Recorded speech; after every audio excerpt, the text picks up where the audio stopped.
IAS institute నిర్వహిస్తున్న all India scholarship exam pass అవ్వండి. 2 years ఫీజులో 50% మాత్రమే పే చేయండి.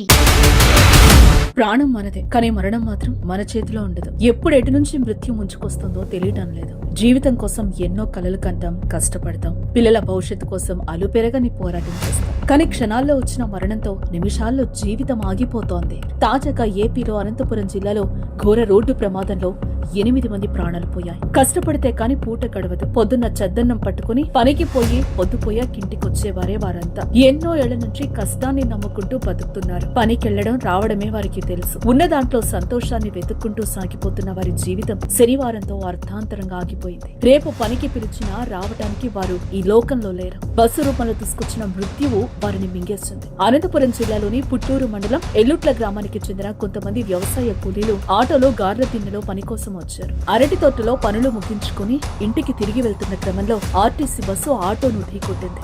ఏం జరిగిందో చూసేలోపే ఘోరం జరిగిపోయింది. ఆటో నుంచి కూలీలు చెల్లాచెదురుగా ఎగిరిపడ్డారు. ఘటనా స్థలిలోనే 2 మృతి చెందగా అనంతపురం ప్రభుత్వ ఆసుపత్రిలో చికిత్స పొందుతూ మరో 6 ప్రాణాలు కోల్పోయారు. మొత్తం 8 మంది నిండు ప్రాణాలు పోయారు. చనిపోయిన 7 ఒకే గ్రామానికి చెందిన వారు కావడంతో ఎల్లుట్ల గ్రామం కన్నీరు పెడుతోంది. మృతులందరూ కూడా ఆ ఇంటికి పెద్ద దిక్కుగా ఉన్నవారే కావటం కాదు, వీరిలో భార్యాభర్తలు కూడా ఉండటం కలిచి వేస్తోంది. ఒకే కుటుంబంలో 4 చనిపోవడం చాలా బాధాకరం. మృతుల కుటుంబ సభ్యులు, బంధువుల ఆర్తనాదాలతో గ్రామంలో విషాద ఛాయలు అలుముకున్నాయి. కూలికి వెళ్లి కాటికి వెళ్లారా అంటూ వారు ఏడుస్తున్న తీరు కంటతడి పెట్టిస్తోంది. ఘోర రోడ్డు ప్రమాదంపై సీఎం చంద్రబాబు సైతం తీవ్ర దిగ్భ్రాంతిని వ్యక్తం చేశారు. మరణించిన వారి కుటుంబాలకు 5 లక్షల చొప్పున ఎక్స్గ్రేషియా ప్రకటించారు. క్షతగాత్రులను ఆసుపత్రి వద్దకు వెళ్లి వారి పరిస్థితులపై ఎప్పటికప్పుడు సమాచారం అందించాలని జిల్లా అధికారులకు, మంత్రులకు ముఖ్యమంత్రి ఆదేశించారు. దీంతో ఆసుపత్రిలో క్షతగాత్రులను స్థానిక మంత్రి సవిత అధికారులు పరామర్శించి వారికి అందిస్తున్న వైద్యంపై ఆరా తీస్తున్నారు.